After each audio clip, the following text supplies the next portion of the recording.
بسم الله الرحمن الرحيم إن الحمد لله نحمده ونستعينه ونستغفره ونعوذ بالله من شرور أنفسنا وسيئات أعمالنا من يهده الله فلا مضل له ومن يضلل فلا هادي له وأشهد أن لا إله إلا الله وحده لا شريك له وأشهد أن محمدا عبده ورسوله صلى الله عليه وعلى آله وصحبه وسلم تسليما كثيرا. On continue la lecture de Kitab al-Tawhid. Et on avait expliqué que les chapitres qui étaient venus jusqu'à maintenant, c'était comme une introduction. Donc il dit ici, Babu tafsir al-Tawhid wa shahadati an la ilaha illallah. Donc le chapitre ici s'intitule Tafsir al-Tawhid, c'est-à-dire l'explication du Tawhid et de l'attestation de la ilaha illallah. Donc quand il dit ici al-Tawhid et l'attestation de la ilaha illallah, en fait, c'est comme pour signifier que At-Tawhid, c'est le sens de La ilaha illallah. C'est-à-dire que l'explication du Tawhid et l'explication de La ilaha illallah, ça ne sera pas deux sens différents, c'est le même sens. Puisque le sens de La ilaha illallah, c'est At-Tawhid, c'est-à-dire l'unicité d'Allah subhanahu wa ta'ala et le fait que l'adoration lui revient de façon exclusive. Ça, on l'a déjà vu. Donc, on pourrait se poser la question ici, pourquoi il répète un chapitre sur Tafsir al-Tawhid, alors qu'on l'a déjà vu depuis le début, surtout dans le premier chapitre, juste après le titre Kitab al-Tawhid. Il avait cité des versets et des hadiths déjà dont on comprenait le sens du Tawhid. Donc pourquoi il réitère ça ici? En fait, il réitère ça ici pour rajouter un peu au sens du Tawhid et au sens de l'ibada, c'est-à-dire qu'est-ce que c'est que l'adoration et l'explication concernant l'adoration. Donc ici, en fait, on va voir des choses en plus qu'on n'a pas vues précédemment, qui font partie du Tawhid. Et ce chapitre, c'est comme un résumé de tout ce qui va venir après. Comme il le dit à la fin du chapitre, l'explication de ce chapitre sera tous les chapitres qui suivent. Donc c'est comme si ce chapitre il contenait un aperçu, et tous les chapitres qui suivent, c'est le développement et l'explication de ce qu'il y a dans ce chapitre. Donc il dit, وقوله تعالى, ou alors on peut dire وقوله تعالى أولئك الذين يدعون يبتغون إلى ربهم الوسيلة أيهم أقرب ويرجون رحمته ويخافون عذابه. Donc le premier verset qu'il a cité ici, on va le traduire en disant أولئك الذين يدعون, c'est-à-dire ceux-là qui les invoquent, يبتغون, ils recherchent إلى ربهم الوسيلة, vers leur Seigneur, un moyen, al-wasila, c'est-à-dire un moyen d'arriver à lui. Ayyuhum aqrab, lequel d'entre eux sera le plus proche de lui, c'est-à-dire qu'ils sont en compétition les uns les autres. Wa yarjuna rahmatahu wa yakhafuna azabah, et ils espèrent sa miséricorde et ils craignent son châtiment. Donc ici, quand il dit ulaika alladhina yad'un, ulaika alladhina yad'unahum ou yad'unahum al-kuffar, c'est comme ça qu'il faut le comprendre. Ulaika, c'est-à-dire ceux-là qui sont invoqués. Alladhina yad'un, yani al-kuffar. Donc le sujet de yad'un, ils invoquent ici, c'est al-kuffar, al-mushrikun. Donc ceux-là qu'ils invoquent, c'est-à-dire ceux-là que les mushrikun, que les polythéistes invoquent.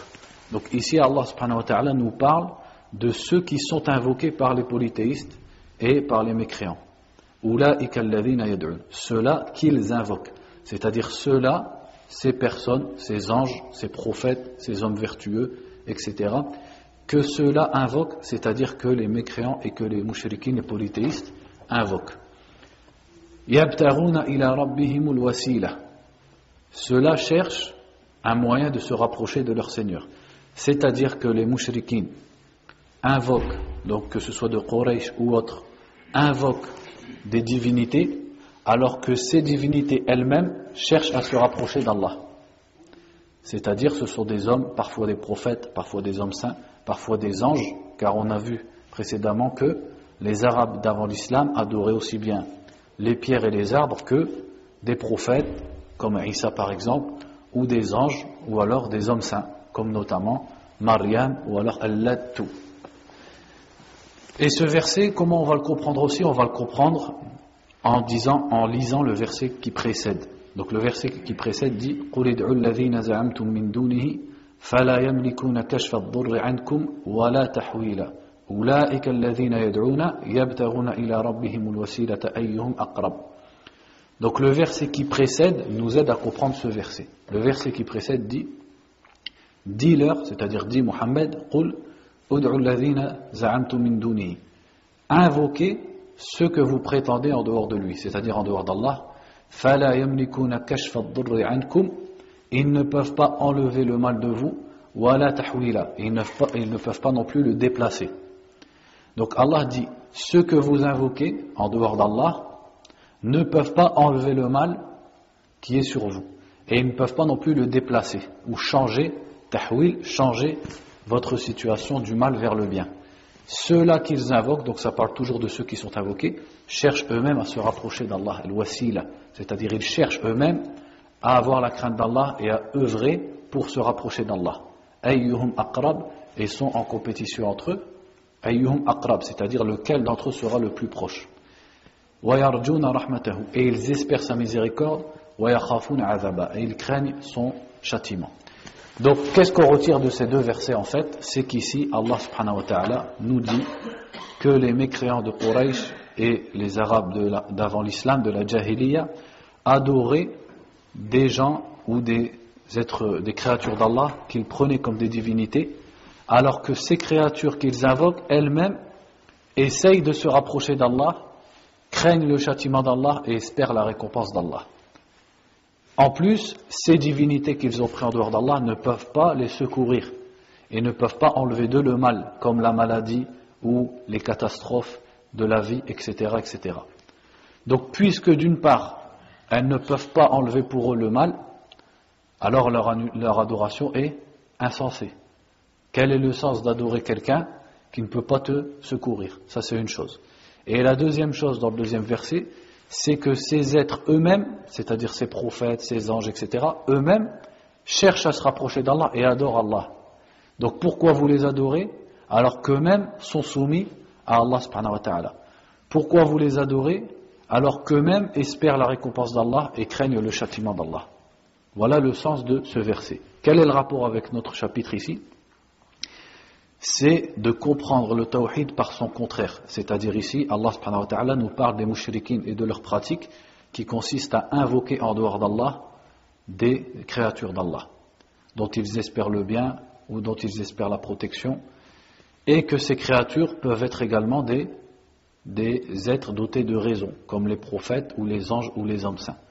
Donc on en comprend que les mushrikines n'adoraient pas que des pierres et des statues. Ils adoraient également des prophètes, comme c'était le cas de Isa par exemple, ou des hommes saints comme Allat ou comme Maryam, ou des anges, qu'ils disaient être les filles d'Allah, subhanahu wa ta'ala. Donc Allah nous montre que cela invoquait ces créatures.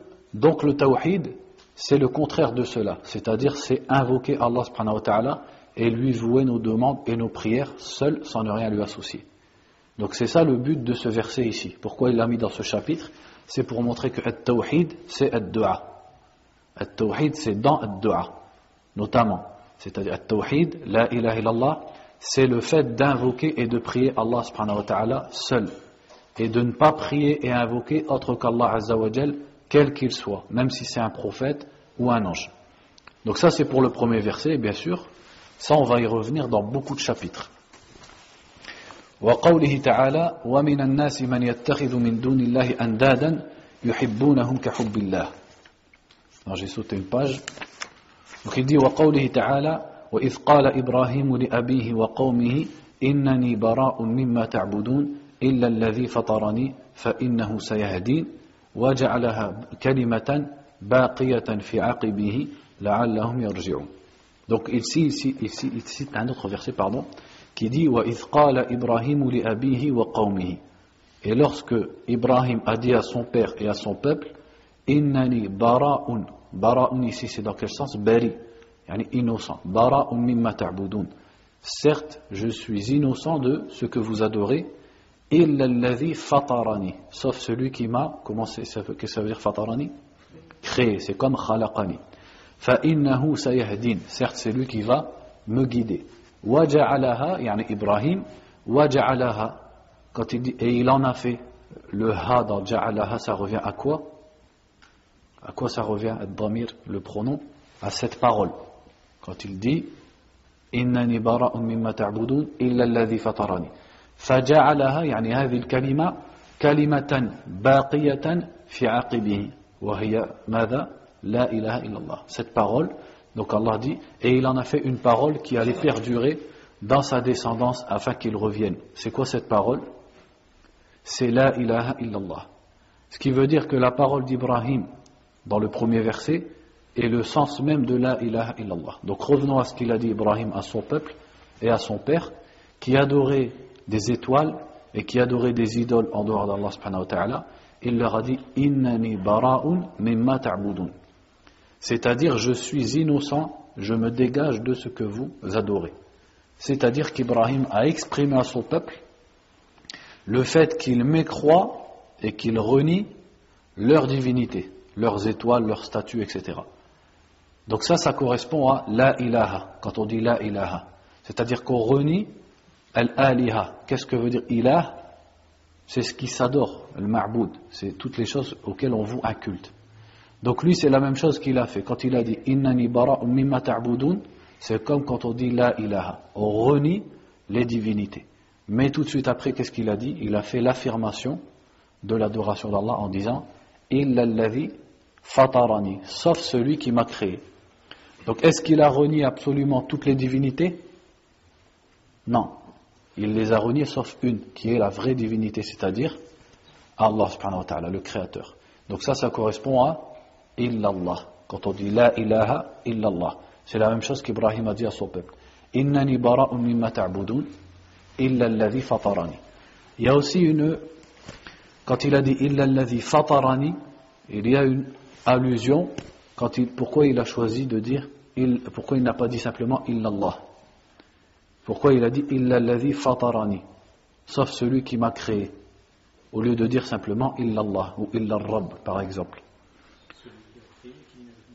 Voilà, c'est pour attirer l'attention et faire comprendre que celui qui a créé, c'est lui seul qui mérite d'être adoré. Et que vos divinités, comme elles-mêmes sont des créatures, elles ne méritent pas d'être adorées et je me désavoue d'elles. Donc quel est le rapport de ce verset une fois qu'on l'a compris avec notre chapitre? C'est de montrer que le tawhid, c'est à la fois une affirmation et une négation. C'est la négation de ce qui est adoré en dehors d'Allah subhanahu wa ta'ala et l'affirmation de l'adoration d'Allah azza wa jal. Et que c'est le sens de la ilaha illallah, qui est basé, cette parole elle est basée sur deux piliers. La ilaha qui est la négation qu'on retrouve dans la parole d'Ibrahim et illallah qui est l'affirmation qu'on retrouve dans la parole d'Ibrahim. Et également pour montrer que le vrai tawhid, celui qui est demandé du musulman, ne sera valable que lorsqu'il mécroira au tarout, c'est-à-dire aux fausses divinités, à ce qui est adoré en dehors d'Allah subhanahu wa ta'ala. Comme Ibrahim a dit ici, innani bara'un mimma ta'budun. Donc Ibrahim ne s'est pas contenté d'adorer Allah seul. Qu'est-ce qu'il a fait également? Il a mécru aux autres divinités, mais en plus il a exprimé sa mécréance dans les divinités. C'est-à-dire qu'il l'a dit à son peuple, il a renié les autres divinités. Et ce sens, on le retrouve dans le verset de Surat Al-Baqarah, quand Allah subhanahu wa ta'ala a dit فَمَنْ يَكْفُرْ بِالطَّاغُوتِ وَيُؤْمِنْ بِاللَّهِ فَقَدْ اسْتَمْسَكَ بِالْعُرْوَةِ الْوُثْقَى لَا انْفِصَامَ لَهَا وَاللَّهُ سَمِيعٌ عَلِيمٌ. Celui qui mécroit au tarout et qui croit en Allah, celui-là se sera accroché à la corde la plus solide. Qu'est-ce que c'est la corde la plus solide dans ce verset? C'est la ilaha illallah, la parole la ilaha illallah. C'est la même que la parole éternelle dans le verset qui parle d'Ibrahim, c'est la ilaha illallah. Donc le verset nous dit celui qui mécroit au tarout et qui croit en Allah. Donc ce qui est demandé dans le monothéisme tel qu'il est compris dans l'islam, c'est pas juste de croire en Allah, c'est de l'adorer, mais c'est même pas juste de l'adorer seul, c'est de l'adorer sans ne rien lui associer. C'est même pas juste de l'adorer seul sans ne rien lui associer, c'est encore plus que ça, c'est ne rien lui associer mais aussi mécroire à ce qu'on lui associe, c'est-à-dire mécroire aux croyances qui contredisent l'islam et mécroire à l'associationnisme, c'est-à-dire au shirk. Donc une personne, son tawhid ne serait pas correct si par exemple elle adorait Allah seul sans ne rien lui associer, mais lorsqu'elle voit le shirk ou alors on lui parle du shirk, elle dit qu'il n'y a pas de mal à ça par exemple. Même si elle ne le pratique pas, mais il n'y a pas de mal dans cela. Il n'y a pas de mal dans l'adoration d'autres qu'Allah subhanahu wa ta'ala. Ou alors elle est hésitante à ce sujet. Elle dit peut-être que c'est valable. Celui-là, il n'a pas rapporté la condition qui est dans le verset فَمَنْ يَكْفُرْ بِالطَّاغُوتِ. Il n'aura pas mécru au Tarout pour que son monothéisme soit valable. Comme l'a fait Ibrahim en disant إِنَّنِي بَرَاءٌ مِمَّا تَعْبُدُونَ. Il s'est innocenté de l'adoration des étoiles et des idoles que pratiquait son peuple. Donc ça nous amène au sujet de al-wala wal-bara également, c'est-à-dire l'alliance et le désaveu qui est une des applications du tawhid. Le fait de s'allier et de se désavouer autour de ce point qui est le tawhid. Ça on aura l'occasion d'en reparler par la suite. وقوله تعالى اتخذوا أحبارهم ورهبانهم أربابا من دون الله والمسيح ابن مريم وما أمروا إلا ليعبدوا إلها واحدا لا إله إلا هو سبحانه عما يشركون. Ensuite il a cité un verset de la sourate At-Tawbah qui dit ils ont pris. Donc ittakhadhu, ça parle des ahlul kitab. Ittakhadhu ahbarahum wa ruhbanahum. Al-ahbar, qu'est-ce que c'est l'ahbar? Le pluriel de habr, c'est-à-dire l'ulama, c'est comme l'ulama, c'est-à-dire les savants. Wa ruhbanahum. Al-ruhban, qu'est-ce que c'est? L'ubbad, ceux qui font beaucoup d'adoration, comme les moines par exemple, dans les monastères qui se consacraient à l'adoration d'Allah subhanahu wa ta'ala, etc. Donc l'exemple des ahbar, c'est comme les rabbins par exemple, chez les juifs. Parce que c'était des gens qui prenaient soin d'apprendre la Torah, d'apprendre la science des prophètes, etc. Et l'exemple des ruhban, par exemple, c'est les moines qui étaient chez les chrétiens dans les monastères. Donc Allah dit, ils ont pris leurs savants et leurs, entre guillemets, adorateurs, arbaban. Arbaban, c'est le pluriel de Rabb. Donc on va dire comme des dieux. Parce que le mot Rabb et le mot Ilah, on a déjà expliqué, le mot Rabb et le mot Ilah, quand ils sont cités seuls, ils ont la même signification. Mais quand ils sont cités ensemble, Al-Ilah, c'est dans le sens de Al-Ma'boud, c'est-à-dire la chose qui est adorée, et Rabb, c'est dans le sens de Al-Murabbi, c'est-à-dire celui qui a créé et qui a fait progresser ses créatures et qui a pris soin d'elles, etc. Donc ici, ce serait dans le sens, ils ont pris leurs savants et leurs adorateurs comme des dieux, c'est-à-dire comme des divinités, en dehors d'Allah, wal Masih ibn Maryam, et le Messie, fils de Maryam, c'est-à-dire Isa, alayhi salatu wassalam. Alors qu'ils n'ont été ordonnés que d'adorer une seule divinité, et il n'y a de divinité que lui, qu'il soit exalté au-delà de ce qu'il lui associe. Ce verset, pour le comprendre, on a besoin de l'explication qui est dans As-Sunnah, dans le hadith de Adi ibn Hatim, dans le Musnad de l'imam Ahmed, dans les Sunan de l'imam At-Tirmidhi, rahimahullah ta'ala. C'est que Adi ibn Hatim, radiallahu anhu, était un sahabi qui était auparavant chrétien. Et lorsqu'il a entendu ce verset, il a dit au prophète sallallahu alayhi wa sallam, ma kunna na'buduhum. C'est-à-dire que le verset dit que les gens du livre ont pris leurs savants et leurs adorateurs, leurs moines par exemple, comme des dieux, comme des divinités. Donc Adi a dit au prophète sallallahu alayhi wa sallam, on ne les adorait pas. Qu'est-ce qu'il a voulu dire par là? C'est-à-dire on ne se prosternait pas devant eux, on n'égorgeait pas des bêtes pour eux, on ne faisait pas de dua pour eux, etc. C'est-à-dire qu'il ne leur vouait pas d'acte d'adoration. C'est ça qu'il a voulu dire. Comme si l'adoration n'était comprise que dans ça. Donc le prophète sallallahu alayhi wa sallam lui a répondu, alaysu yuharrimuna ma ahallallah fatuharrimunahu wa yuhilluna ma harramallah fatuhillunahu. Il a dit, n'est-ce pas que ils rendent licite ce qu'Allah a autorisé et donc ils rendent licite ce qu'Allah a interdit, donc vous le rendiez licite, et ils interdisaient ce qu'Allah a rendu licite, donc vous le rendiez interdit. Adi a dit naam, ça c'est vrai, c'est-à-dire que les gens du livre, quand est-ce qu'une chose était halal ou haram pour eux, selon ce que disent leurs ahbar, c'est-à-dire leurs savants, les rabbins, etc. S'ils décident qu'une chose est halal, elle est halal. Et s'ils décident qu'une chose est haram, elle est haram. Et ils ne se contentent que de ça. C'est-à-dire qu'ils les ont pris eux comme des musharri'in. C'est-à-dire c'est eux qui légifèrent, qui disent ce qui est halal et ce qui est haram. Donc pour la suite du hadith, Adi a dit na'am. Et le prophète sallallahu alayhi wa sallam a dit fatilka ibadatuhum. eh bien voici leur adoration.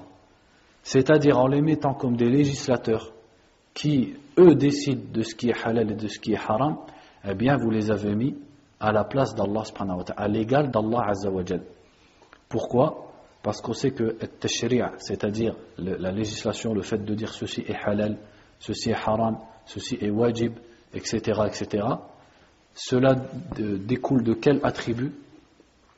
Cela découle de ar-rububiyyah d'Allah subhanahu wa ta'ala, c'est-à-dire le fait qu'Allah est le créateur et le gérant de cet univers. Donc il est le seul qui a le droit de dire qu'une chose est halal et qu'une chose est haram.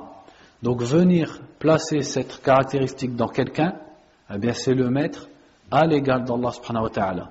Donc c'est l'adorer, même si on ne se prosterne pas devant lui, même si on ne sacrifie pas de bête pour lui, même si on ne le prie pas, etc. Et qu'est-ce que dit le verset après? Wal-Masih ibn Maryam, ainsi que le Messie, fils de Maryam. Et le Messie, c'est-à-dire Isa, comment est-ce qu'il l'adorait lui? C'était vraiment en vouant des actes d'adoration. Donc en vérité, le verset nous montre les deux genres de ibadat.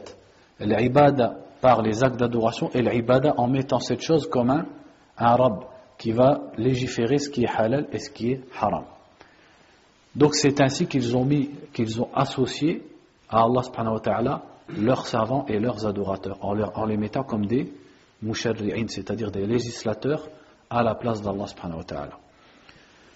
Donc pour ce chapitre, il y aura 2 chapitres sur ce sujet, donc en gros sur le fait de juger par autre que les lois d'Allah subhanahu wa ta'ala, mais avant qu'on y arrive, et espérons qu'on y arrive d'ici là, on va expliquer le tafsil dans cette question, c'est-à-dire à quel moment le fait de mettre une personne à cette place, c'est du shirk akbar, et c'est le mettre à l'égard d'Allah azza wa jal.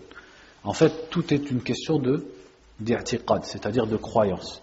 Si une personne met une personne à la place de législateur, c'est-à-dire qu'il le met et que quand il dit c'est halal, et quand il dit c'est haram, et il croit dans son cœur que lorsqu'il dit c'est halal, et lorsqu'il dit c'est haram, même si ça contredit le jugement d'Allah subhanahu wa ta'ala, c'est-à-dire ce qui est dans la parole d'Allah, le Coran, ou ce qu'a transmis le prophète sallallahu alayhi wa sallam, ou l'unanimité, l'ijma' des ulama. Donc si il met une personne à cette place, là il l'a pris comme une divinité en dehors d'Allah et il sort de l'islam. C'est-à-dire qu'il met un tel à une place qui fait qu'il prend tout ce qu'il dit comme étant halal ou haram, même si ça contredit la religion d'Allah subhanahu wa ta'ala. Donc Allah dit d'une chose qu'elle est haram, et lui, si tel homme ou tel cheikh ou tel ce que vous voulez dit c'est halal, il va croire que c'est halal et il le considère comme étant halal. Alors celui-là, il a réellement mis cette chose à la place d'Allah subhanahu wa ta'ala. Par contre, si c'est que dans les actes, c'est-à-dire que, par exemple, la personne qu'il a mis à cette place dit d'une chose qu'elle est halal, alors qu'Allah dit qu'elle est haram, et lui il en a connaissance, et il continue de croire en lui que la chose elle est haram, parce qu'il sait qu'Allah l'a rendu haram, et que ce qui est haram c'est ce qu'Allah a déclaré haram. Mais dans les actes, pour un intérêt ou pour une passion ou etc., il va suivre la vie de cette personne. Là, ça rentre dans al-shirk al-asghar, al-kufr dun al-kufr, c'est-à-dire c'est de la mécréance mineure et c'est de l'associationnisme mineur, du shirk asghar. Ensuite, il y a un autre cas où c'est carrément pas du shirk. Quel est ce cas? C'est le cas du mujtahid, c'est-à-dire le savant qui a les outils, c'est-à-dire la science, les bagages nécessaires dans la science pour retirer les ahkam lui-même du Coran et des hadiths du prophète sallallahu alayhi wa sallam. Celui-là, il peut se tromper, et tous les êtres humains se sont trompés, et tous les mujtahidines de l'histoire se sont trompés dans des questions. Il n'y a que le prophète sallallahu alayhi wa sallam qui ne se trompait pas. Donc celui-là, s'il se trompe, quel est son jugement? Le prophète a dit sallallahu alayhi wa sallam, إِذَا حَكَمَ الْحَاكِمُ فَأَخْطَأَ فَأَصَابَ فَلَهُ أَجْرًا وَإِنْ أَخْطَأَ فَلَهُ أَجْرٌ وَاحِدٌ. C'est-à-dire que si sincèrement il a cherché la vérité sur une question à travers les versets du Coran et les hadiths, mais que finalement dans sa conclusion il s'est trompé, s'il avait eu raison, il aurait eu 2 récompenses. Mais s'il se trompe, il en a qu'une seule pour l'effort qu'il a fourni. Donc lui, c'est carrément pas du shirk, au contraire, il est récompensé. Maintenant vient le cas du l'ammi, c'est-à-dire celui qui va suivre ce genre de personne. Eh bien, tout revient à savoir, c'est-à-dire il suit cette personne notamment quand il s'est trompé. Donc il suit un mujtahid quand il s'est trompé. Eh bien, tout revient à savoir, est-ce qu'il sait que son jugement contredit la parole d'Allah subhanahu wa ta'ala? Comment il peut le savoir ça? Par le biais des autres ulama. Mais admettons qu'il ne le sache pas, et que ce savant est digne d'être suivi, et que c'est en lui qu'il a le plus confiance, et qu'il le suit dans son erreur. Si c'était tout ce dont il était capable, eh bien, la yukallifu Allahu nafsan illa wus'aha. C'est-à-dire qu'il a fait ce qu'Allah lui a demandé en disant fas'alu ahla dhikri in kuntum la ta'lamun. Donc, demandez aux gens du rappel si vous ne savez pas, donc il ne sera pas blâmé pour cette erreur. Là, on ne peut pas dire qu'il l'a pris comme un législateur en dehors d'Allah, parce que lui-même ne peut pas chercher le jugement d'Allah seul dans les textes. Ou alors, il n'a pas accès aux paroles des autres savants. Ou alors, il a accès aux paroles des autres savants, mais lui ne sait pas distinguer entre les paroles des savants. Il prend simplement celui en qui il a le plus confiance. Celui-là, il ne peut pas être blâmé. وقوله تعالى ومن الناس من يتخذ من دون الله أندادا يحبونهم كحب الله والذين آمنوا أشد حبا لله الآية. Ensuite il a cité le verset de la sourate Al-Baqarah qui dit et parmi les gens il en est qui prennent en dehors d'Allah des égaux, c'est-à-dire des égaux à Allah, ils les mettent comme des égaux à Allah, qu'ils aiment comme ils aiment Allah, alors que ceux qui ont la foi والذين آمنوا أشد حبا لله, alors que ceux qui ont la foi aiment plus Allah, c'est-à-dire aiment plus Allah que les mouchriquines n'aiment leur divinité. Donc que nous dit le verset? Le verset nous dit, Allah Azza wa Jalla nous décrit ces gens qui aiment des créatures ou des idoles, etc., autant qu'ils aiment Allah, alors que les croyants aiment Allah plus que toute chose, et plus même que ces mécréants adorent et aiment leurs idoles. Donc, leur shirk ici, en quoi est-ce qu'il consiste? Il consiste en at-taswiya ou at-tandid, c'est-à-dire ils ont mis à l'égal une créature avec Allah subhanahu wa ta'ala dans quelle chose? Dans l'amour. Qu'est-ce que ça nous montre? Est-ce qu'ils détestaient Allah? Déjà, est-ce qu'ils croyaient en Allah, ceux-là? Ben oui. Est-ce qu'ils le détestaient? Est-ce que c'était des gens qui reniaient Allah ou qui insultaient Allah? Non, puisqu'Allah nous a dit yuhibbunahum kahubbillah, ils les aiment comme ils aiment Allah. Donc c'était des gens non seulement qui croyaient en Allah, mais qui aussi aimaient Allah subhanahu wa ta'ala, mais ils aimaient leur divinité autant qu'ils aimaient Allah subhanahu wa ta'ala, d'un amour qui est un amour de ibadah, un amour d'adoration qui pousse la personne à se soumettre et à s'humilier devant la chose qu'elle aime. C'est ça l'amour qui est voulu ici, qui est l'amour qui doit être consacré exclusivement à Allah subhanahu wa ta'ala. C'est l'amour de ibadah, l'amour d'adoration, celui qui pousse à te prosterner, à t'humilier, à te soumettre et à obéir à la chose que tu aimes. Cet amour n'est dû qu'à Allah subhanahu wa ta'ala. Et eux, le vouer à Allah et le vouer également à leur divinité. Donc qu'est-ce que ça nous montre ici par rapport au sujet, par rapport au chapitre? C'est que le shirk peut se faire tout en étant croyant en Allah. C'est-à-dire que le shirk et la mécréance n'est pas le fait simplement d'être athée, de ne pas croire en Allah, ou de détester Allah.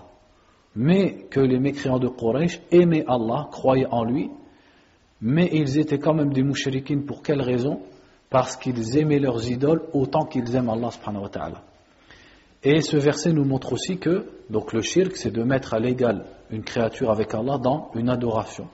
Et il nous montre que l'amour est une adoration, et c'est même la plus grande des adorations.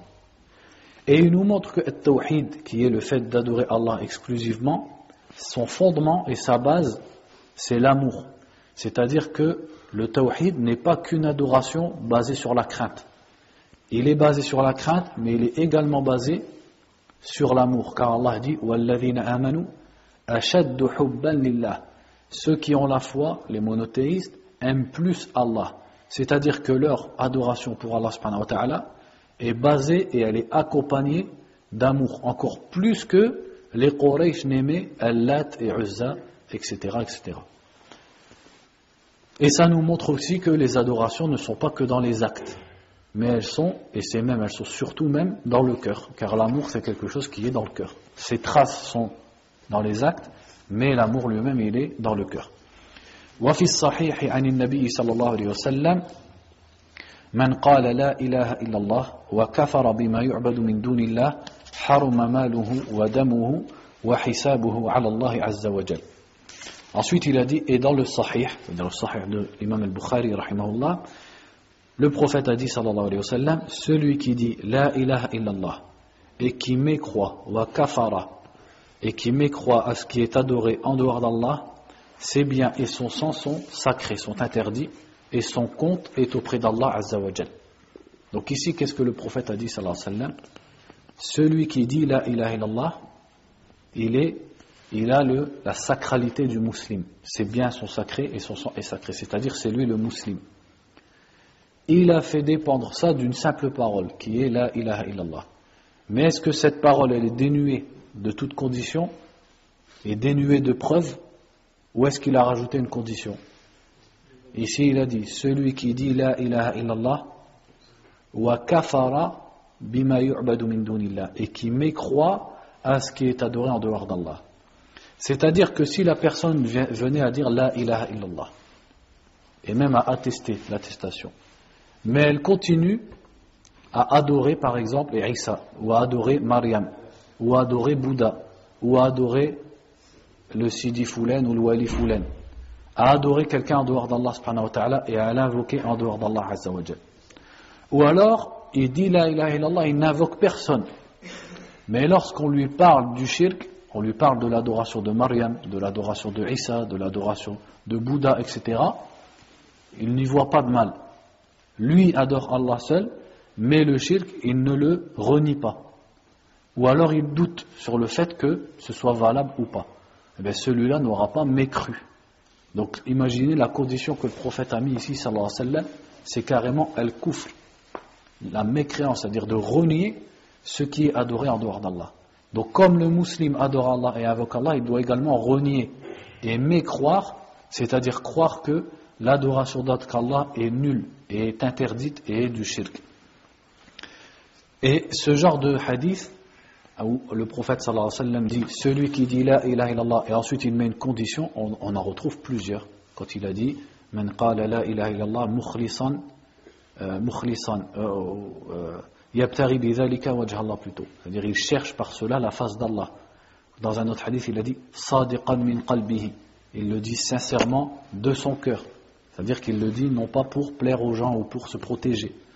Dans un autre hadith il a dit man mata wa huwa ya'lamu an la ilaha illallah, celui qui meurt alors qu'il sait qu'il n'y a de divinité qu'Allah, c'est-à-dire il a mis comme condition également de savoir le sens de la ilaha illallah. Donc la ilaha illallah c'est une parole, mais cette parole, comme le disait Wahb ibn Munabbih, c'est la clé du paradis certes, mais toute clé elle a des dents. C'est-à-dire qu'une clé c'est pas une simple tige de fer. Si tu mets juste une tige de fer dans une serrure, tu peux tourner autant que tu veux, ça va rien ouvrir du tout. Donc lui il disait, certes la ilaha illallah c'est vrai que c'est la clé du paradis, mais une clé qu'est-ce qu'elle a pour que ça puisse ouvrir? Elle a des dents. Eh bien la ilaha illallah également elle a des dents, c'est-à-dire elle a des shurut, elle a des conditions, parmi lesquelles notamment ce qui a été cité ici, al-kufru bit-taghut, al-kufru bima yu'badu min dunillah, le fait de renier ce qui est adoré en dehors d'Allah subhanahu wa ta'ala. Donc quel est le rapport entre ce hadith et le chapitre? C'est pour montrer que le tawhid, encore une fois, n'est pas le simple fait de croire en Allah, n'est pas même le simple fait d'adorer Allah, c'est le fait d'adorer Allah et de renier qu'on lui associe quoi que ce soit dans son adoration. Ensuite, dans la fin du hadith, le prophète a dit sallallahu alayhi wa sallam wa hisabuhu ala Allah azza wa jal, c'est-à-dire celui qui dit la ilaha illallah et qui remplit ces conditions, celui-là c'est le musulman. Pourquoi il a dit à la fin wa hisabuhu ala Allah azza wa jal, et son compte est auprès d'Allah? C'est-à-dire que le musulman, l'individu, ce qui lui importe, c'est ce qui est apparent chez les gens. C'est-à-dire que si une personne vient aux musulmans et dit ashhadu an la ilaha illallah wa ashhadu anna muhammadan rasulullah sallallahu alayhi wa sallam, et qu'ensuite dans les jours qui suivent il ne contredit pas ça, c'est-à-dire qu'il délaisse, s'il adorait autre qu'Allah, il délaisse l'adoration d'autre qu'Allah, et également il se met à pratiquer, comme surtout la salat, alors celui-là c'est le musulman. Qu'est-ce que ça veut dire? Ça veut dire qu'Allah Azza wa Jalla ne nous a pas demandé d'ouvrir son cœur et de regarder dedans pour voir s'il est sincère ou pas. Allah nous a dit de nous contenter de ce qui est apparent. Si en apparence il est musulman, c'est-à-dire il dit la shahada et il ne le contredit pas par du shirk, alors c'est le musulman. Wa hisabuhu ala Allah. Qu'est-ce que ça veut dire? S'il est véridique, alors il méritera auprès d'Allah les mérites d'un musulman. Et s'il ment, ça appartient à Allah subhanahu wa ta'ala de le savoir et de le punir. Mais nous, en tant que musulmans, on l'accepte en tant que musulman. C'est ça que veut dire ce hadith.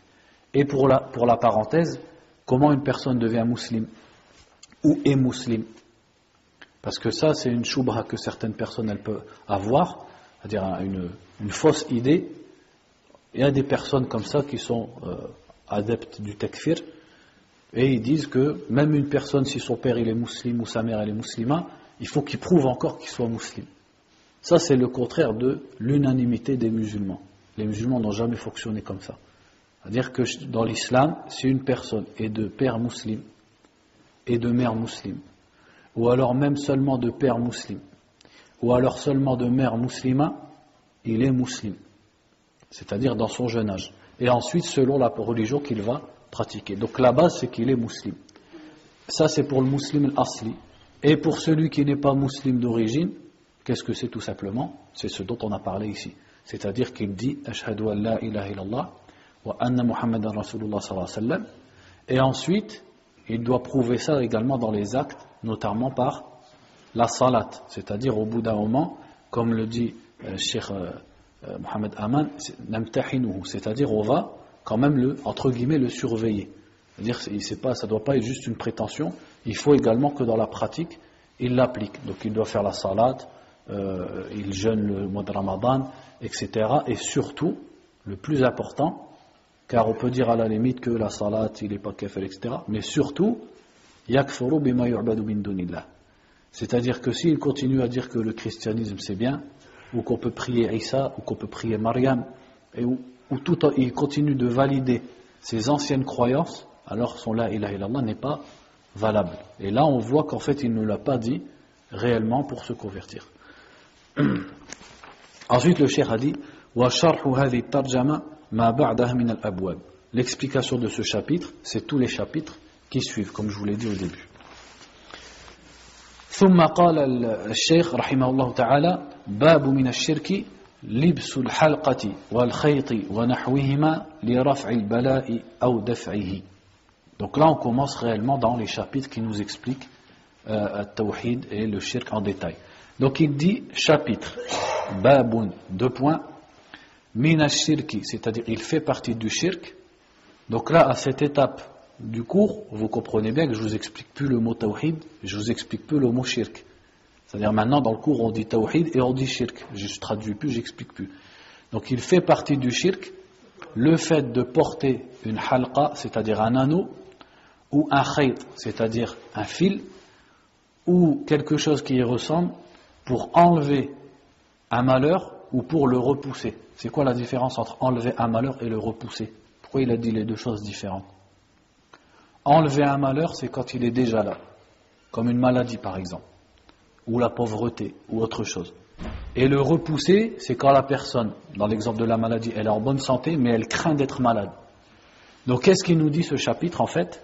C'est que le fait de porter quelque chose, donc ça peut être un anneau, ça peut être un fil, et ça peut être d'autres choses, et des talismans, etc., etc., pour se protéger du mal, ou alors pour guérir d'un mal. Tout ça, ça fait partie du shirk. Car le musulman, il doit attendre ça de qui? D'Allah subhanahu wa ta'ala. Il doit croire et mettre sa confiance en Allah azza wa jalla, et croire que le seul qui va le libérer des maux qui le touchent, des malheurs qui le touchent, et le protéger des malheurs à venir, c'est Allah subhanahu wa ta'ala. Placer sa confiance et demander et souhaiter la protection vis-à-vis de ces choses-là que seul Allah peut repousser, d'autres qu'Allah, eh ben c'est le mettre à l'égard d'Allah azza wa jalla. Voici pourquoi c'est du shirk. Donc il dit وقول الله تعالى قل أفرأيتم ما تدعون من دون الله إن أرادني الله بضر هل هن كاشفات ضره أو أرادني برحمة هل هن ممسكات رحمتي قل حسبي الله عليه يتوكل المتوكلون. Donc il a cité le verset qui dit, dit, voyez-vous. Donc dit au Muhammad, et là il s'adresse à qui? Aux mushrikin. Afara'aytum ma tad'una min dunillah. Voyez-vous ce que vous invoquez en dehors d'Allah. Si Allah me veut un mal, est-ce qu'elles peuvent enlever ce mal? Et si Allah me veut une miséricorde, est-ce qu'elles peuvent la retenir? Qul hasbi Allah. Dis, Allah me suffit, et c'est en lui que ceux qui ont confiance doivent placer leur confiance. Al-mutawakkilun. Donc qu'est-ce que nous dit le verset? Le verset dit à propos des mouchriquines, demande-leur aux mouchriquines, si Allah subhanahu wa ta'ala m'a destiné un mal, et Allah c'est lui qui donne le mal et le bien, et c'est lui qui a destiné pour l'être humain le bien et le mal, et les deux sont une épreuve pour l'être humain, aussi bien le bien que le mal. Si Allah me veut un mal, est-ce qu'elles peuvent enlever ce mal? Quelle est la réponse? Et même les mécréants de Quraysh vont répondre à cette réponse, car ils savent que personne n'est à l'égal d'Allah subhanahu wa ta'ala dans sa force et sa puissance. Qu'est-ce qu'ils vont répondre? Non. Si Allah t'a destiné un mal, est-ce que quelqu'un est aussi fort ou plus fort que lui pour pouvoir l'enlever? Subhanahu wa ta'ala. C'est non, la réponse est non. Et si Allah me veut un bien, est-ce que quelqu'un peut venir empêcher ce bien? Donc si quelqu'un venait à dire oui, si Allah me veut un mal, quelqu'un peut l'enlever. Et si Allah me veut un bien, quelqu'un peut l'empêcher. Qu'est-ce que ça voudrait dire? Qu'il a mis quelqu'un, non pas à l'égal d'Allah, mais même au-dessus d'Allah subhanahu wa ta'ala. Or, même les mécréants de Quraysh savaient que personne n'est au-dessus d'Allah et personne n'est à l'égal d'Allah dans sa force, dans son pouvoir et dans le fait qu'il gère l'univers. Donc Allah ici pose cette question aux mouchriquines, mais la question c'est quoi qui est voulu par elle? C'est-à-dire il pose la question sachant qu'ils vont répondre non. Et ils sont d'accord avec ce point. Les mécréants de Quraysh étaient d'accord sur le fait que si Allah te veut un mal, personne ne peut le retenir. Si Allah te veut un bien, personne ne peut l'empêcher. Ils sont d'accord sur ça. Et ils savent que leur divinité ne possède ni le bien ni le mal. Donc si vous savez ça, alors pourquoi vous les invoquez en dehors d'Allah subhanahu wa ta'ala? Et vous devez vous tourner exclusivement dans vos invocations, vos espoirs et vos craintes vers Allah subhanahu wa ta'ala. Voilà le sens du verset. Donc pourquoi le cheikh, rahimahullah ta'ala, parle de ce verset ici, alors qu'il va nous parler des gris-gris, des talismans, etc. Eh bien c'est parce que celui, comme on l'a dit, celui qui porte un gris-gris ou un talisman, etc., etc., eh bien ça revient à la même croyance. Il croit que si Allah lui a destiné un mal, c'est ce petit objet qui tient dans la main qui va le repousser. Et que si Allah lui a destiné un bien, comme si ce petit objet pouvait le repousser. Donc, finalement, il met cet objet à la place d'Allah Azza wa Jal. Parce que dire que cet objet va enlever le mal, ça revient. Or, qui a destiné le mal? C'est Allah. Donc, ça revient à dire que cet objet peut contredire le destin d'Allah subhanahu wa ta'ala. Donc, la personne, souvent, qui a ce genre de talisman autour de son cou ou dans sa poche, n'a pas conscience de tout ça. Il ne se rend pas compte. Donc justement, c'est en expliquant, et c'est pour ça que le cheikh montre un verset qui parle des Quraysh qui adoraient des idoles, et il l'applique aux gens qui portent des talismans. Pourquoi? Parce qu'en fait, la croyance, elle est la même. Ils pensent que ce talisman va retenir une épreuve qu'Allah lui a destinée. Eh bien, finalement, c'est le mettre à l'égal d'Allah. Et c'est tourner son cœur vers une créature dans une chose que seul Allah Azza wa Jal peut faire. Voilà pourquoi ceci est du shirk. Maintenant, avant de lire les hadiths, parce que les hadiths ils sont plus explicites, les savants ont divisé le jugement des talismans, des fils, etc. en deux. Si la personne pense que ce talisman lui-même, ou ce bracelet, ou ce collier, ou quoi que ce soit, lui-même lui ramène du mal, ou lui ramène du bien, ou repousse un mal, alors il l'a mis à l'égard d'Allah Azza wa Jal directement, et ça c'est du shirk akbar. C'est le grand shirk qui fait sortir de l'islam. Et malheureusement, beaucoup des gens pensent ça. Et c'est devenu la croyance la plus répandue dans les talismans, c'est ça. Si par contre il croit que ce talisman ne repousse pas le mal et n'attire pas le bien, mais est un sabab. Donc il sait que c'est Allah qui repousse le mal et c'est Allah qui lui donne le bien. Mais que ce talisman est une cause pour qu'Allah lui donne le bien ou repousse le mal. Alors là, ce sera du shirk asghar. Pourquoi? Parce qu'il ne l'a pas réellement mis à l'égard d'Allah. Mais il s'est basé dessus comme étant un sabab. Donc sa croyance et son cœur se sont reposés sur un sabab, qui en réalité, est-ce que c'est un sabab? Est-ce que c'est réellement une cause? Ce n'est pas une cause. Donc dedans, il y a une sorte de fausse croyance, et de se baser sur des causes qui sont fausses. Donc là, ça sera du shirk asghar. Donc on répète, s'il pense que cet objet repousse le mal ou attire le bien lui-même, en dehors d'Allah, là c'est du shirk akbar. Par contre, s'il pense que c'est Allah qui lui donne le bien et qui repousse le mal, mais que le fait qu'il porte cet objet est le sabab de ça, c'est la cause de ça, alors là c'est du shirk asghar, le shirk mineur. Non, les médicaments, ça n'a rien à voir. Pourquoi? Parce que c'est un sabab. Les médicaments, c'est tout le contraire. Le prophète a dit, sallallahu alayhi wa sallam, Tadawu ya ibadallah, wa la tadawu bil haram. Au contraire, le prophète a dit, sallallahu alayhi wa sallam, de prendre des médicaments. Et il a dit également, Ihris ala ma yanfa'uk, wasta'in billah. Cherche ce qui t'est utile et demande l'aide d'Allah. Donc le prophète, sallallahu alayhi wa sallam, en aucun cas nous a interdit de faire l'asbab. L'asbab, au contraire. Les savants disent, at-tawakkul, il a deux rukn, deux piliers. Pour que vraiment la personne elle soit mutawakkil, il faut qu'elle fasse deux choses. Il faut qu'elle fasse l'asbab. Par exemple, dans le cas de la maladie, elle prend le médicament qui est licite et qui est connu pour être un médicament. Et elle espère d'Allah subhanahu wa ta'ala la guérison. Parce qu'elle sait que ça c'est qu'un sabab. Si Allah azza wa jal veut que le sabab ne marche pas, ça ne marchera pas. Et si Allah azza wa jal le veut, le sabab fera son effet. Donc à la fin, c'est qui détient tout dans sa main, et la conséquence de ton affaire, c'est Allah. Mais Allah a fait que dans sa sunna, la sunna d'Allah, comme on dit, c'est que toute chose a une cause. Toute chose, elle a une cause. Et l'exemple le plus flagrant, c'est lequel? Eh bien, essaye d'avoir un enfant sans avoir de femme. Mais tu peux attendre toute ta vie et l'enfant il ne va pas tomber du ciel. Allah il a fait le monde comme ça. Tout a un sabab. Donc Allah te dit fais le sabab, mais c'est à moi que tu demandes le résultat. Donc les médicaments, il n'y a pas de shirk dedans. Sauf dans le cas où la personne par exemple se repose complètement sur le médicament en oubliant Allah subhanahu wa ta'ala. C'est-à-dire elle met toute sa confiance dans le médicament en oubliant la force d'Allah et le fait que c'est Allah qui donne la guérison. Là ça peut être du shirk. Mais généralement, le musulman, c'est pas ça qu'il fait. Le musulman, il le fait comme un sabab. Mais si on lui demande qui va te guérir, qu'est-ce qu'il répond? Il répond, c'est Allah subhanahu wa ta'ala. Ce médicament, c'est le sabab. C'est le sabab qu'Allah a créé et dont il a fait un médicament. Il a fait que lorsqu'on le prend, on guérit par sa grâce subhanahu wa ta'ala. Est-ce que le sabab doit être légal aussi? Bien sûr, ouais, le sabab, il doit être légal. C'est pour ça que le prophète, il a dit, sallallahu alayhi wa sallam, Tadawu wa la tadawu bil haram. Ça c'est dans le Mousnad de l'imam Ahmed rahimahullah. Soignez-vous et ne vous soignez pas par l'illicite, par les choses qui sont illicites. Ça ne veut pas dire que l'illicite il ne fonctionne pas.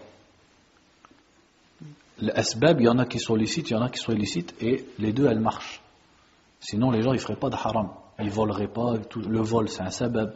Il y a plein de choses qui sont haram qui sont des asbab. C'est Allah qui les a créés comme ça. Mais en tant que musulman, pour obéir à Allah, tu ne dois te tourner que vers les asbab qui sont licite. On va pas finir, hein? Dans ce moment, le fait d'être confiant dans la minute, est-ce qu'il n'y a pas un moment où c'est juste une innovation et non pas du shirk? En fait, les innovations, il y en a qui sont du shirk. C'est à la fois une innovation, si elle le fait en pensant que ça fait partie de la religion, eh bien c'est à la fois une innovation et du shirk. Et certaines innovations sont à la fois des innovations et du shirk. Comme par exemple le fait d'adorer les mausolées, etc. C'est du shirk parce qu'on doit adorer qu'Allah subhanahu wa ta'ala. Mais les gens pensent que ça fait partie de la religion. Ils l'assimilent à la religion. Donc c'est en même temps du shirk. Donc on appelle ça bid'a shirkiyya. C'est une bid'a de shirk. Donc on va avancer. Il dit ici An Imran ibn Hussein radiyallahu anhu. Donc comme à l'habitude on va lire qui est Imran ibn Hussein. Il dit Imran ibn Hussein ibn Ubayd ibn Khalaf al-Khuzai, Sahabi ibn Sahabi, Aslama ama Khaybar. Donc il dit son père Hussein également était un Sahabi. Et il s'est converti l'année de Khaybar. Wa ghaza iddata ghazawat. Il a participé à plusieurs batailles. Wa kana sahiba rayati Khuza'a yawm al-Fath. Le jour de la conquête de Mecca, c'est lui qui portait le drapeau de la tribu de Khuza'a. قال الطبراني رحمه الله أسلم قديما هو وأبوه وأخته وكان ببلاد قومه ثم تحول إلى البصرة إلى أن مات بها سنة 52. Tabarani disait qu'en fait il s'est converti avant ça, il s'est converti anciennement, lui ainsi que son père et sa sœur, mais qu'en fait il était resté jusqu'à ce moment-là dans sa terre d'origine. Ensuite, plus tard, après la mort du prophète sallallahu alayhi wa sallam, il a habité dans la ville d'Al-Basra en Irak et il est mort là-bas en l'an 52 de l'Hégire. Donc, عن عمران ibn Hussein رضي الله عنه أن رسول الله صلى الله عليه وسلم رأى رجلا في يده حلقة من صفر فقال ما هذه؟ قال من الواهنة فقال انزعها فإنها لا تزيدك إلا وهنا فإنك لو مت وهي عليك ما أفلحت أبدا رواه أحمد بسند لا بأس به. Donc Imran ibn Hussein radiallahu anhu, il raconte ici que le prophète sallallahu alayhi wa sallam a vu un homme, il a dit fi yadihi halqatun, halqa c'est-à-dire un bracelet ou un anneau, etc. Min soufr, c'est quoi ce soufr? Le cuivre. Donc il portait un anneau de cuivre. Et le prophète sallallahu alayhi wa sallam lui a dit ma hadhihi. Donc quand il lui dit ma hadhihi, c'est à la fois pour qu'il explique ce que c'est, mais c'est en même temps un inkar, pour blâmer en fait, parce que c'était une pratique qui était connue. Donc le prophète sallallahu alayhi wa sallam lui dit ma hadhihi, et il lui dit min al-wahina, c'est contre al-wahina. Al-wahina, donc al-wahn, qu'est-ce que c'est al-wahn? Al-wahn c'est d'af, c'est-à-dire la faiblesse. Donc al-wahina, qu'est-ce qu'on en comprend? En fait c'est un nom de maladie qui touche le bras et qui affaiblit ou paralyse le bras. Donc il dit je mets ça contre cette maladie, contre al-wahina. Et le prophète sallallahu alayhi wa sallam lui a dit inzi'aha. Inzi'aha, qu'est-ce que ça veut dire? C'est pas juste ikhla'aha. S'il lui a dit ikhla'aha, qu'est-ce que ça veut dire? Enlève-la. Inzi'aha, ça veut dire arrache-la. C'est pour vraiment lui faire comprendre, débarrasse-toi de ça le plus vite possible. Et il lui a dit fa innaha la taziduka illa wahnan. Elle ne fera qu'augmenter ton wahn. Donc qu'est-ce qu'il a dit l'homme? Cette maladie elle s'appelle al-wahina, parce qu'elle donne al-wahn, la faiblesse dans le bras. Et le prophète sallallahu alayhi wa sallam lui a dit elle va augmenter ton wahn, elle va augmenter ta faiblesse. Est-ce que réellement, c'est-à-dire qu'elle va augmenter sa faiblesse du bras? C'est quelle faiblesse ici qui est voulue? C'est-à-dire dans sa foi, elle va le conduire à sa perte, parce que c'est du shirk. Donc le prophète sallallahu alayhi wa sallam, on voit ici qu'il lui a dit de l'enlever, de l'arracher de son bras. Et après il lui a dit فَإِنَّكَ لَوْ مِتَّ وَهِيَ عَلَيْكَ مَا أَفْلَحْتَ أَبَدًا. C'est très dur ici ce qu'il lui a dit. Il lui a dit car en effet si tu étais mort en la portant, jamais tu n'aurais réussi. Abadan, il lui a dit abadan, jamais tu n'aurais réussi. C'est-à-dire tu aurais subi le châtiment d'Allah subhanahu wa ta'ala. Ce qui montre que cette sorte de shirk, même si c'est du shirk asghar, c'est pire que tous les péchés qui sont que la désobéissance aux parents, la consommation de l'alcool, etc. Et as-sahaba radiallahu anhum, c'est ce qu'ils disaient, que al-shirk al-asghar, les pratiques de shirk mineurs, sont un degré au-dessus dans la gravité que les grands péchés. C'est-à-dire c'est les plus grands des grands péchés. Pourquoi à votre avis? Parce qu'ils touchent à la croyance envers Allah subhanahu wa ta'ala. Alors qu'une personne, quand elle fait un péché, elle se fait du mal à elle-même ou elle fait du mal à autrui, mais là, ça touche à Allah subhanahu wa ta'ala. Donc il lui a dit, si tu étais mort en la portant, jamais tu n'aurais réussi. Et on observe ici également qu'il ne l'a pas excusé pour son ignorance. Mohammed ibn Abdul Wahhab, rahimahullah, dans les remarques sur le chapitre, il a dit, il n'a pas été excusé pour son ignorance. Parce qu'il a dit, si tu étais mort, alors que la personne ignorait le jugement de cet acte. Malgré cela, il lui a dit, si tu étais mort, ainsi, tu n'aurais pas réussi. C'est-à-dire, comme l'ont dit les savants, que dans les questions de shirk et de tawhid, l'ignorant n'est pas excusé. Selon des savants, ce n'est pas tous les savants qui disent ça, mais selon un nombre de savants, que la personne n'est pas excusée pour les questions qui ont attrait au shirk et au tawhid. Donc il dit c'est rapporté par Ahmed bisanadin la ba'sa bihi, c'est-à-dire par une chaîne de transmission qui n'est pas mauvaise entre guillemets, c'est-à-dire elle est acceptable. وله عن عقبة بن عامر مرفوعا من تعلق تميمة فلا أتم الله له ومن تعلق ودعة فلا ودع الله له وفي رواية من تعلق تميمة فقد أشرك. Ensuite il cite ici un deuxième hadith rapporté par Uqba ibn Amir. Donc il a dit Uqba هو ابن عامر ابن عمرو ابن عبس ابن عمرو ابن عدي الجهني صحابي مشهور فاضل روى كثيرا وعنه جماعة من الصحابة والتابعين أحد من جمع القرآن فصيحا عالما شهد الفتوح وصفين ولي إمارة مصر 3 سنين ومات قريبا من 60. Donc Uqba ibn Amir, donc il dit radiallahu anhu al-Juhani, donc de la tribu de Juhayna. Donc c'était un sahabi très connu et qui a rapporté beaucoup de hadiths, et beaucoup d'autres sahaba et de tabi'in ont transmis le hadith de lui, c'est-à-dire ont pris le hadith de lui. Il était un de ceux qui avaient appris le Coran par cœur parmi les sahaba, et il était connu pour la langue arabe et pour sa science, et il a participé aux conquêtes musulmanes et également à la bataille de Siffin, et il était responsable, c'est-à-dire gouverneur de l'Égypte pendant 3 ans, et il est mort approchant l'âge de 60 ans. Donc il a dit, donc ici regardez comment il a dit le cheikh, walahu an Uqbata ibn Amirin marfu'an. Ça veut dire quoi marfu'an? Je pense qu'on l'avait déjà expliqué. Le mot marfu' ici, marfu' en arabe ça veut dire élevé, mais ici il ne faut pas comprendre élevé.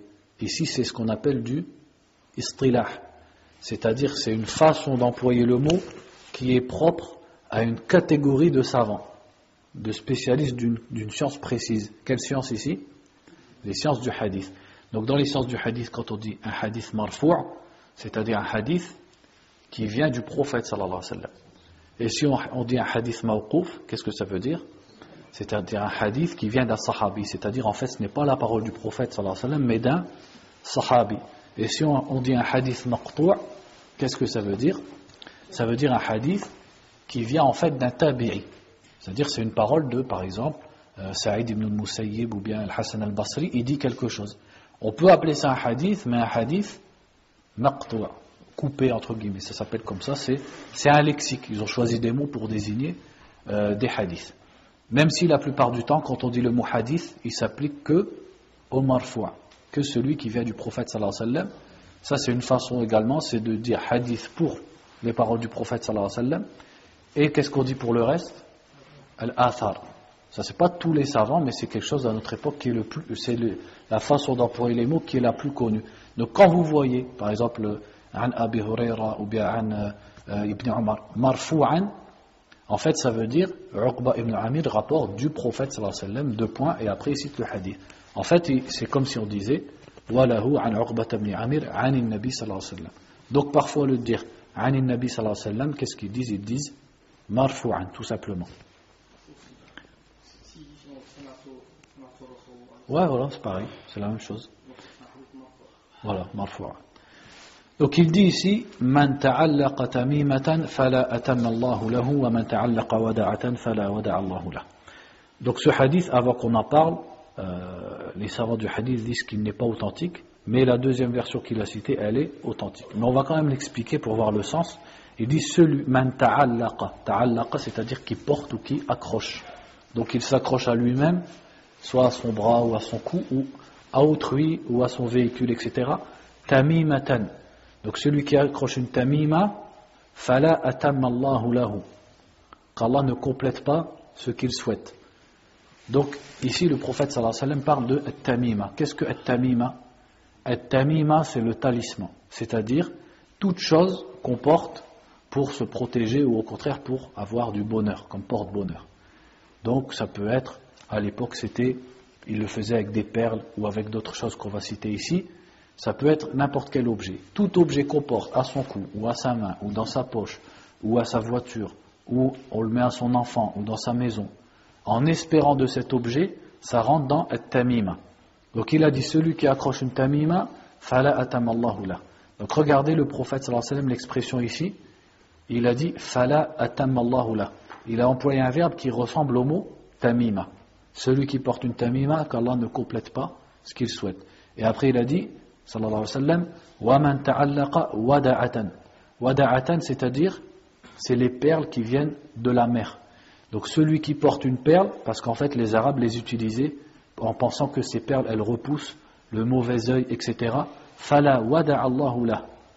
Wada'a, ça veut dire taraka, qu'Allah ne laisse pas pour lui, c'est-à-dire qu'Allah ne le laisse pas dans la tranquillité, et qu'Allah ne le laisse pas avec ce qu'il recherche.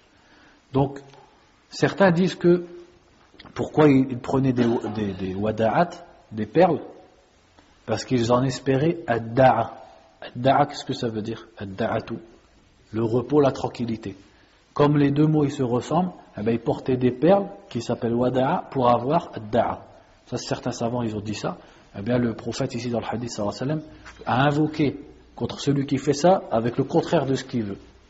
Celui qui porte une wada'a, la wada'a Allahu la. C'est-à-dire qu'Allah ne le laisse pas dans la tranquillité, ou qu'Allah ne le laisse pas atteindre ce qu'il recherche. Donc ici dans le hadith, s'il était authentique bien sûr, on a l'interdiction de porter at-tamima, mais il dit wa fi riwayatin, et dans une autre version qui est aussi dans le musnad de l'imam Ahmed, et celle-là elle est authentique, il a dit man ta'allaqa tamimatan faqad ashrak. Ce hadith c'est le plus clair dans le chapitre, c'est le plus court et le plus clair. C'est-à-dire si quelqu'un te demande qu'est-ce qui me dit que c'est interdit de porter un talisman, qu'est-ce qui me dit que c'est du shirk, c'est très simple. Le prophète a dit sallallahu alayhi wa sallam man ta'allaqa tamimatan faqad ashrak. Tout le monde peut retenir ce hadith. Man ta'allaqa, c'est-à-dire celui qui s'accroche, tamimatan, donc tamima le talisman, faqad ashrak, à associer à Allah. Donc on a déjà expliqué pourquoi c'est du shirk, etc. Donc on continue dans la lecture des hadiths. Wali ibn Abi Hatim an Hudhayfa. Donc ici il dit, et Ibn Abi Hatim a rapporté de Hudhayfa. Donc on va lire les deux biographies. Il dit Hudhayfa ibn al-Yaman ibn Hasl wa yuqal Husayn ibn Jabir ibn Rabi'a al-Abasi Halif al-Ansar sahabiyun jalil ibn sahabi min as-sabiqin. Donc il dit Hudhayfa ibn al-Yaman, son père al-Yaman était également un sahabi, il fait partie des premiers convertis, as-sabiqin. أصاب أبوه دما فهرب إلى المدينة فحالف بني عبد الأشهل. Donc son père avait commis un meurtre dans la Jahiliya et il a fui et il avait c'est-à-dire il s'est rallié à la tribu de Bani Abd al-Ashhal. فسماه قومه اليمن. Donc c'est pour ça qu'on l'a nommé, c'était son surnom Al-Yaman. لكونه حالف اليمانية, parce qu'il a prêté serment avec Al-Yamaniya, c'est-à-dire cette tribu. وأراد شهود بدر فصده المشركون وشهد أحدا فاستشهد أبوه بها لما هزم المسلمون وصاح الشيطان أخراكم. Donc il dit ici que son père avait voulu participer à la bataille de Badr, mais justement les mushrikoun où il se trouvait l'ont empêché d'atteindre Badr. Par contre il a participé à Uhud et il est mort dans cette bataille. En fait, il est mort lors du retour, c'est-à-dire quand les musulmans se sont retournés, il est mort dans ce moment-là, et il dit فَقَالَ أَيْ عِبَادَ اللَّهِ أَبِي أَبِي فَمَا احْتَجَزُوا عَنْهُ حَتَّى قَتَلُوهُ. En fait, les musulmans l'ont tué par erreur, alors que Hudhayfa était en train de crier mon père, et il s'est fait tuer par erreur par d'autres musulmans. فَقَالَ حُذَيْفَةَ غَفَرَ اللَّهُ لَكُمْ. Et Hudhayfa a dit qu'Allah vous pardonne, c'est-à-dire il a pardonné ceux qui avaient tué son père par erreur. Sahibu sirri Rasulillahi sallallahu alayhi wa sallam. Il était celui qui détenait le secret du prophète sallallahu alayhi wa sallam, c'est-à-dire le prophète lui avait dit certains hadiths qu'il n'avait pas dit aux autres, notamment le nom de certains munafiqin. Rawa muslimun annahu akhbarahu bima kan wa ma yakun hatta taqum as-sa'a. Donc l'imam Muslim a rapporté que Hudhayfa, le prophète sallallahu alayhi wa sallam, l'avait informé de tout ce qui s'était passé, c'est-à-dire de l'histoire, et de tout ce qui se passera jusqu'au jour du jugement. واستعمله عمر على المدائن فلم يزل بها حتى توفي سنة 36. Donc Omar l'a mis comme gouverneur sur la ville de Al-Madain et il est mort dans cette ville en l'an 36. Ensuite il passe à Ibn Abi Hatim qui a rapporté cette parole. Il dit Ibn Abi Hatim, Huwa Abu Muhammad, عبد الرحمن ابن محمد ابن إدريس ابن المنذر الرازي الحنظلي التميمي الإمام الحافظ الثبت صاحب الجرح والتعديل والعلل والتفسير وغيرها.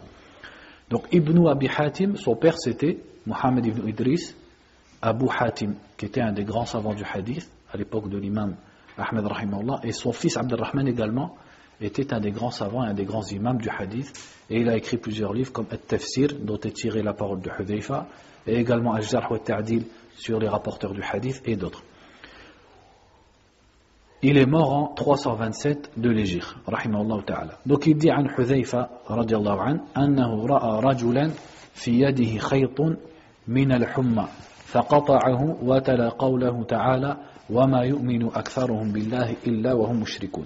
Donc il rapporte que Hudayfa radiyallahu an a vu un homme qui portait un fil à son bras contre la fièvre, al-humma, c'est-à-dire contre la maladie. Et Hudayfa, lorsqu'il a vu ça, il a coupé le fil qui était au bras de l'homme et il lui a récité le verset de la sourate Yusuf wa ma yu'minu aktharuhum billahi illa wa hum mushrikun. La plupart d'entre eux ne croient en Allah qu'en étant associateurs. Ce verset, il parle de quel shirk? Il parle du shirk de Quraysh, la shirk al-akbar. Il parle de l'adoration des idoles, etc. Donc Hudayfa radiallahu anhu a employé un verset qui parle du grand shirk à propos de ce shirk mineur. C'est-à-dire que les sahaba radiallahu anhum utilisaient tous les textes qui parlent du shirk de façon générale sur toutes les catégories de shirk. Et ça, c'est notamment une façon de faire peur à la personne. Donc le verset, si on le prend lui, on l'avait déjà expliqué dans le premier livre qu'on avait fait ensemble, wa ma yu'minu aktharuhum billahi illa wa hum mushrikun. On avait vu l'explication de Ibn Abbas radiallahu anhuma, de Mujahid rahimahullah et d'autres parmi les tabi'in. Il disait tas'aluhum man khalaqakum wa man yuhyikum wa man yumitukum, c'est-à-dire les mécréants de Quraysh, si tu leur demandes qui vous a créé, qui vous fait vivre, qui vous fait mourir, qu'est-ce qu'ils disent? Allah, fatilka imanuhum. Ça c'est leur iman, ils avaient une part de foi en Allah, ils croyaient en Allah. En quelle chose ils croyaient en Allah? Dans le fait qu'Allah c'est lui le créateur, c'est lui qui donne la subsistance, etc. Ma'a shirki ibadatihim iyah, c'est-à-dire tout en associant dans leur adoration à lui. C'est-à-dire qu'ils croient qu'Allah c'est lui le créateur, ça c'est une part de iman, mais en même temps ils sont mushrikoun parce qu'ils adorent autre que lui subhanahu wa ta'ala. Donc c'est ça le verset wa ma yu'minu aktharuhum billah illa wa hum mushrikoun. Donc ici Hudayfa l'a appliqué à une personne qui était musulmane. Dans le sens, il est musulman, mais en même temps, il pratique du shirk, qui est ici du shirk mineur. Donc, on a fini nos 2 chapitres aujourd'hui. Barakallahu fikum. Donc, la fois prochaine, on va faire un chapitre sur Ar-Ruqa wa At-Tama'im. En fait, le chapitre, il ressemble à celui d'aujourd'hui. Donc, on va encore parler des talismans. Et on va parler aussi des Ar-Ruqa, c'est-à-dire les incantations. بارك الله فيكم والله أعلم وصلى الله وسلم على نبينا محمد وعلى آله وصحبه